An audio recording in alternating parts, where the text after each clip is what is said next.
बिस्मिल्लाहिर्रहमानिर्रहीम। अस्सलाम वालेकुम। आज मैं बनाने जा रही हूँ अफ्तार कॉफ़ी।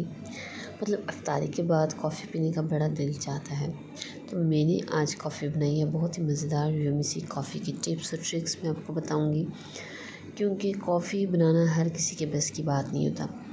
तो चलिए रेसिपी की तरफ चलते हैं। सबसे पहले हमने ली है 1 चम्मच कॉफ़ी, उसमें 1 टेबलस्पून लिए, ठीक है। 2 टेबलस्पून हमने उसमें पानी ऐड किया और उसको अच्छे से मिक्स कर दिया। कॉफ़ी का जो टेस्ट है वो हमारे कॉफ़ी को मिक्स करने की उसमें है, डिपेंड करता है। अगर आप कॉफ़ी को अच्छी तरह से मिक्स करके इस तरह स्मूदी सी क्रीम तैयार कर लेंगे तो आपकी कॉफ़ी बहुत ही मज़ेदार और बहुत ही टेस्टी होगी। लेकिन अगर आप डायरेक्ट दूध में कॉफ़ी ऐड करते हैं तो उसका टेस्ट बिल्कुल नहीं होता। इसलिए कॉफ़ी बनाएं तो बहुत ही अच्छे तरीके से बनाएं। देखिए, हमने क्रीम का टेक्सचर तो कर दिया, साथ में हमने 2 कप दूध और हमने उसमें 2 टेबलस्पून चीनी ऐड करके बॉयल होने के लिए रख दिया है। तब तक हमने अपनी जो कॉफ़ी थी उसको अच्छे से क्रीमी शेप का कर दिया है।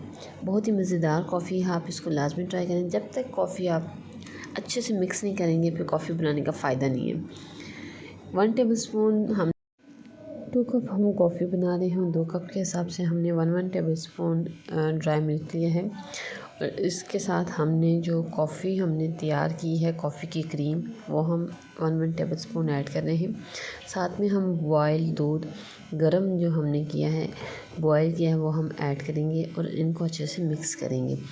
मिक्सिंग का काम ही जो है वो कॉफ़ी को उसके टेस्ट में इज़ाफ़ा करता है। अगर आप मिक्स अच्छे से नहीं करेंगे तो फिर आपके कॉफ़ी का टेस्ट नहीं आएगा। देखिए, इसके बाद हमने मिक्स करने के बाद हमने जो हमारा जो बाकी मिक्सचर था, बाकी जो क्रीम थी वो हमने ऐड कर ली है और उसके साथ हमने फिर मज़ीद दूध ऐड किया। ऊपर से हमने कॉफ़ी का छिड़काव हल्का सा डेकोरेशन के लिए, सर्विंग के लिए आपको बताया है कि हल्की सी हमने इस पर डेकोरेशन की है, ठीक है। और चम्मच की बैक साइड की मदद से आप इसको डिज़ाइनिंग भी कर सकते हैं। एक पे हमने हार्ट शेप किया और एक पे हमने क्रॉसिंग की। बहुत ही मज़ेदार और बहुत ही टेस्टी हमारी कॉफ़ी तैयार है। उम्मीद करती हूँ आज की ये छोटी सी रेसिपी अच्छी लगी होगी।